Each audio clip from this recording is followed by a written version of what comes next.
Proclamação do Evangelho de Jesus Cristo, segundo Marcos.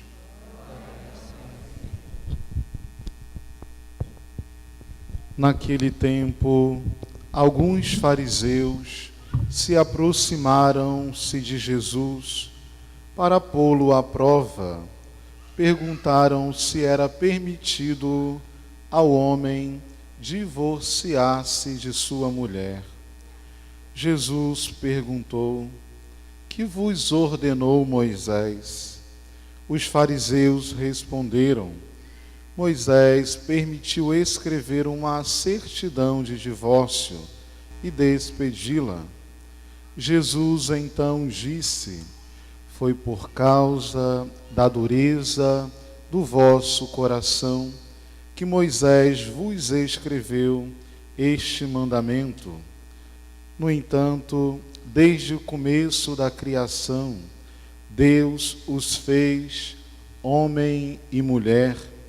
Por isso, o homem deixará seu pai e sua mãe, e os dois serão uma só carne.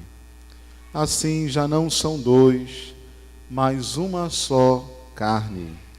Porque o que Deus uniu, o homem não o separe. Em casa, os discípulos fizeram novamente perguntas sobre o mesmo assunto. Jesus respondeu: quem se divorciar de sua mulher e casar com outra, cometerá adultério contra a primeira. E se a mulher se divorciar de seu marido e casar com outro, cometerá adultério. Palavra da salvação. Podemos nos sentar. Queridos irmãos, queridas irmãs, vocês que nos assistem pela internet, hoje celebramos o 27º domingo do tempo comum, onde olhamos para a vida de Cristo. E neste mês em especial, temos tantos santos e santas que nos ajudam a viver a nossa vida cristã. Celebramos Santa Teresinha, iremos celebrar São Benedito, iremos celebrar Nossa Senhora Aparecida, a nossa Rainha do Brasil e tantos santos. Este mês, um mês dedicado às missões, que nós, pelo nosso batismo, possamos colocar-nos a serviço de Deus naquilo que nós temos como dom. Somos chamados a ser discípulos e missionários, a sairmos da igreja para a missão.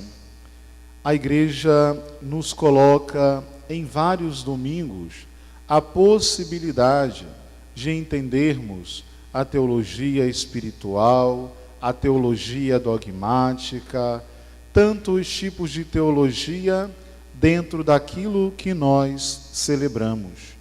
Hoje, em especial, podemos falar sobre a teologia sacramental e a teologia moral. A liturgia de hoje nos aponta uma reflexão sobre a família. Nós somos chamados a falar sobre a família, onde vemos tanto na primeira leitura, como também no Evangelho. Ouvimos falar sobre as famílias. O poder político fala sobre a família, o jurídico fala sobre a família, os sociólogos falam sobre a família e hoje, em especial, Jesus quer falar para cada um de nós sobre as famílias. Jesus toma o livro de Gênesis, a passagem de Gênesis, para dizer o aspecto da criação de Deus. Deus que na sua bondade infinita quis criar todas as coisas, cria todas as coisas na máxima perfeição. Eis que o grande hagiógrafo relata nas Sagradas Escrituras que houve uma tarde e houve uma manhã, o sexto dia. Quando Deus cria todas as coisas, depois cria o homem à sua imagem e semelhança, ele viu que não era bom que o homem ficasse sozinho. Colocou diante do homem, como um grande desfile, todas as coisas criadas, a fim de que o homem pudesse escolher para ver ali a paridade ou a sua companhia. E o homem não conseguiu encontrar, na criação de tudo aquilo que Deus já havia criado, uma semelhança a ele. Então, Deus, na sua infinita bondade, cria a mulher de uma linguagem figurativa, da costela do homem, para dizer que do lado, a mulher que caminha lado a lado com o homem, agora vai estar junto com o homem, apontando um caminho de subida. O homem sozinho seria um ser egoístico, fechado em si mesmo. Por isso, Deus cria uma parceira, uma companheira, para estar ao seu lado.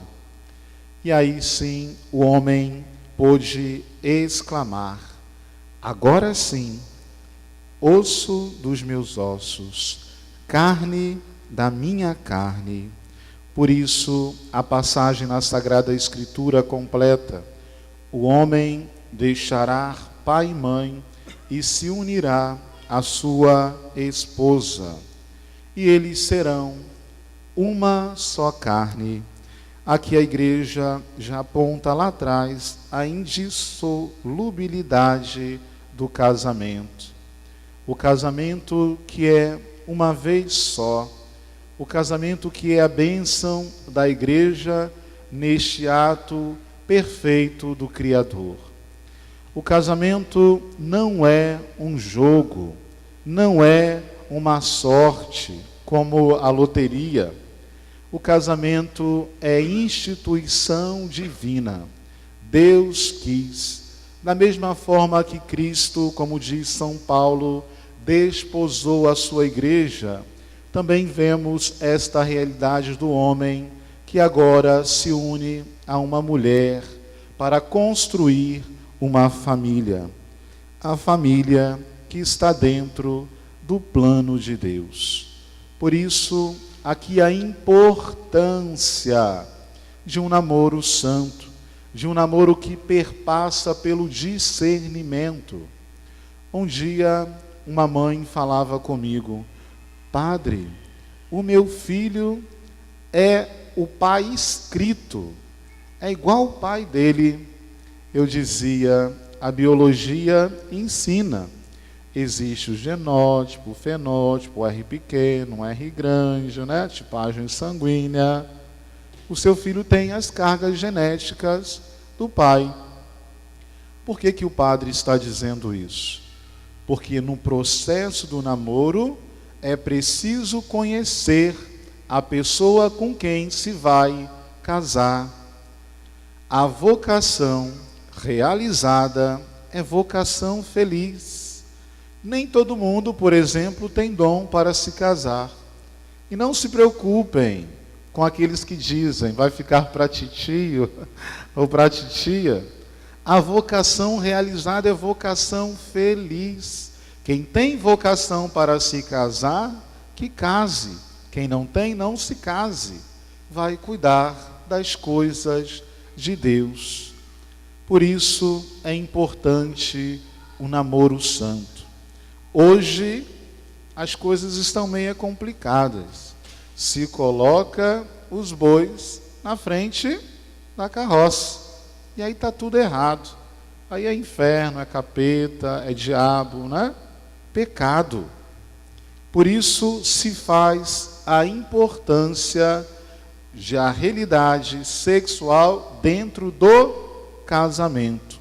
fora é pecado. E atenção, atenção, ouvir aquilo que ensina a igreja, ouvir aquilo que a igreja fala, porque às vezes estamos dentro da igreja e somos povo de cabeça dura. Não vivemos um namoro santo, não vivemos a castidade.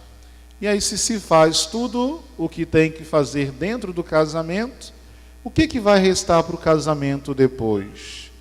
Vai haver um desgaste muito grande.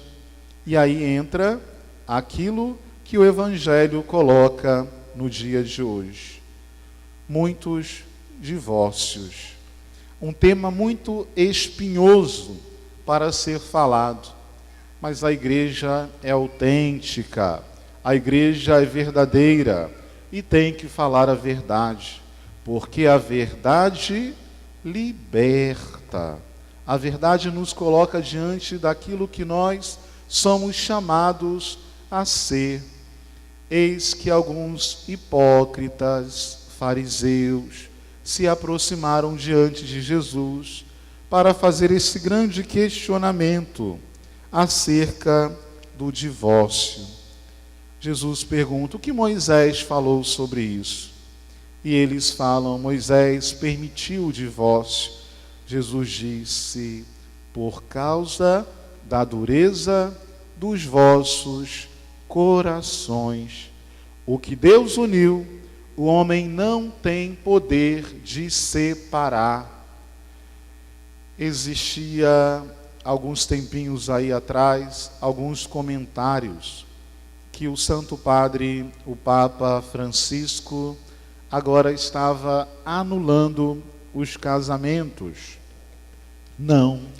A mídia pegou uma palavra do Papa, como sempre, e desvirtuou aquilo que o Papa falava.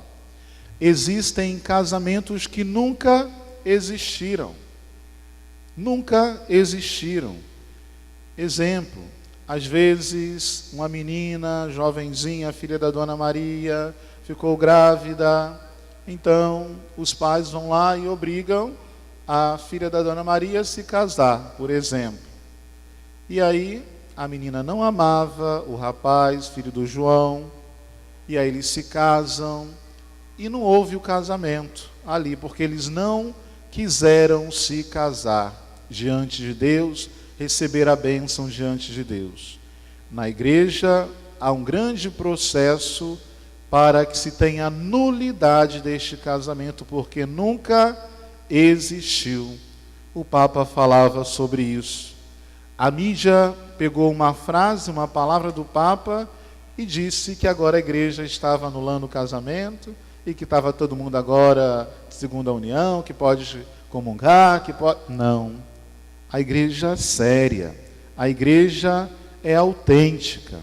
Uma pessoa que se casou coerentemente, sabendo da importância do casamento, se por um motivo ou outro, Deus sabe, no caminho houve uma separação, o ideal seria que vivesse em continência, o ideal é que a pessoa vivesse a sua santidade dentro dessa vida matrimonial.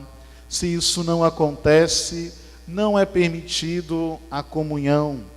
É claro que a pessoa pode participar de tudo aquilo que tem na igreja, mas a comunhão não é permitida, porque você foi casado, você recebeu a bênção de Deus. Por isso, a importância de entendermos aquilo que é a teologia moral, aquilo que a teologia sacramental nos ensina. Abramos o nosso coração para o ensinamento da igreja. O marido não deve se separar de sua mulher, a mulher não deve separar-se do seu marido, e o poder não tem autoridade para isso. O que Deus uniu, o homem não separa. E aí aquelas palavras do casamento, do rito, na saúde, na doença, na alegria, na tristeza, todos os dias da nossa vida. Uma só carne, a unidade. Por isso, o marido e a mulher têm que caminhar juntos. A canção do padre Zezinho dizia que marido e mulher tenham força de amar sem medida, que ninguém vai dormir sem pedir ou sem dar seu perdão. É preciso do diálogo, é preciso desta amizade, a fidelidade a cada dia, ser verdadeiros companheiros. E no momento da cruz, como nos aponta a segunda leitura, no sofrimento, é estar juntos, configurar os sofrimentos à cruz de Cristo. Não podemos negar a cruz.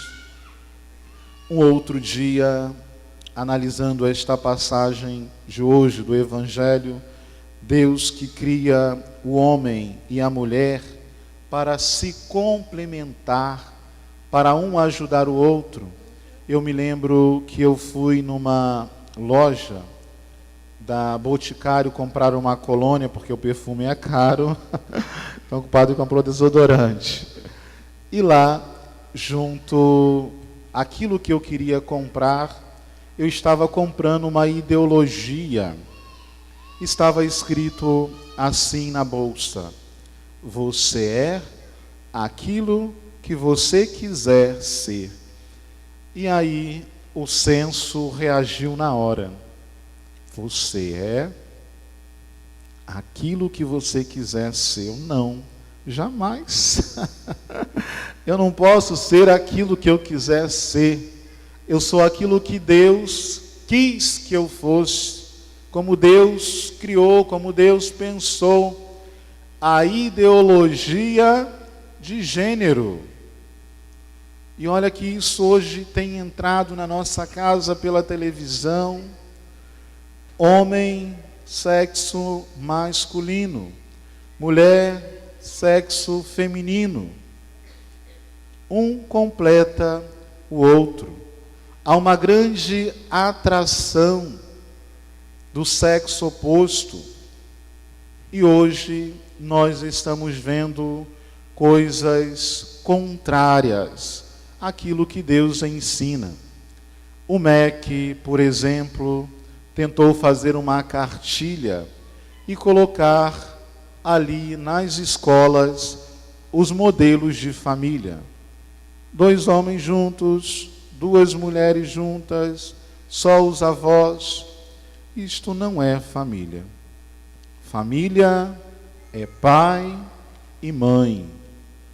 Um homem, macho, uma mulher, sexo feminino, fêmea. E assim se constrói uma família. 2 homens não podem dar a vida. 2 mulheres juntas não podem dar a vida. Aqui o padre não está discriminando ninguém. Deus, ele acolhe os pecadores, mas não ao pecado. E essa mentalidade tem entrado na nossa casa, tem entrado na igreja. O homem é diferente da mulher. Exemplo, as mulheres estão numa festa e vão ao banheiro. Uma chama a outra. Vamos no banheiro. E uma ajuda a outra a se vestir, a se maquiar. Uma mulher tem uma bolsa. Dentro de uma bolsa tem mais uma bolsa, mais uma bolsa, mais uma bolsa. Umas 3, 4 ou 5 bolsas. A mulher se aborreceu com o marido por alguma coisa de manhã cedo. O marido foi trabalhar, voltou, chegou em casa, a mulher está lá maquinando. Eu vou fazer ovo para ele hoje, a hora que ele chegar, né? O marido já esqueceu de tudo, né? Futebol, né? Há uma diferença muito grande entre o homem e a mulher. Aquilo que é próprio do homem, aquilo que é próprio da mulher. Por isso, a diferença complementa um ao outro. Cada um é cada um. Deus criou o homem à sua imagem, a sua imagem e semelhança o criou. O primeiro milagre de Jesus se dá numa festa de casamento. Por isso a importância do matrimônio. o primeiro milagre da transfiguração da água em vinho em boldas de Canaã da Galileia. Por isso, vocês que são casados, vivam intensamente dentro do plano de Deus a vida matrimonial. É preciso dar testemunho. Vocês podem andar de mãos dadas na rua, vocês podem se enamorar, vocês podem mostrar que vocês são felizes. Deem esses testemunhos para todas as pessoas que os virem nas ruas, porque outras pessoas que não podem fazer isso, o fazem, e vocês que podem fazer, não fazem. Vêm para a igreja, vêm de mãos dadas, namorem, passeiem e rezem. Família que reza unida, permanece unida. E a canção diz: e a família como vai? Meu irmão, venha e responda. Quem pergunta é o Pai. A verdade não esconda. Às vezes a mulher está lá em frente à televisão, assistindo o Padre Marcelo, o Padre Roger, excelente. O marido está lá no quarto, no computador, internet, WhatsApp, sei lá, fazendo o quê. O filho está em outro canto, tem que estar junto. Todo mundo junto. É importante que a família esteja junta. A palavra de Deus tem que se cumprir na sua casa. Eu e minha casa servirei ao Senhor. Eu e minha casa serviremos ao Senhor. Eu e minha casa serviremos ao Senhor. Queridos irmãos, queridas irmãs, hoje o Santo Padre, o Papa, vai iniciar um sínodo das famílias. O tema é as famílias no mundo contemporâneo. Rezemos pelas nossas famílias. Rezemos para que as famílias possam ser a cada dia mais aquilo que Deus pensou, não aquilo que tem sido ou aquilo que tem vivido. Os discípulos não entenderam aquilo que Jesus ensinava. Às vezes, aquilo que a igreja fala, nós não queremos entender. Por isso o Senhor toma as crianças e diz que é preciso ser como elas para entrar no reino de Deus. As crianças que são modelos de simplicidade, de pureza de coração. Quando nós olhamos para uma criança, nós lembramos da nossa infância. Quando nós lembramos da nossa infância, nós nos remetimos ao Criador. O ato da criação. Quando Deus nos criou, Ele pensou na nossa perfeição. E quando lembramos de Deus como Criador, olhamos como nós estamos sendo diante daquilo que Deus pensou como nós seríamos. Por isso, não podemos ser aquilo que nós queremos ser, mas ser aquilo que Deus pensou. Por isso, um namoro santo dentro da castidade. Por isso, um casamento santo, para que os filhos dos seus filhos também sejam abençoados. Louvado seja o nosso Senhor Jesus Cristo. Peçamos hoje a Nossa Senhora, este mês que é dedicado a ela,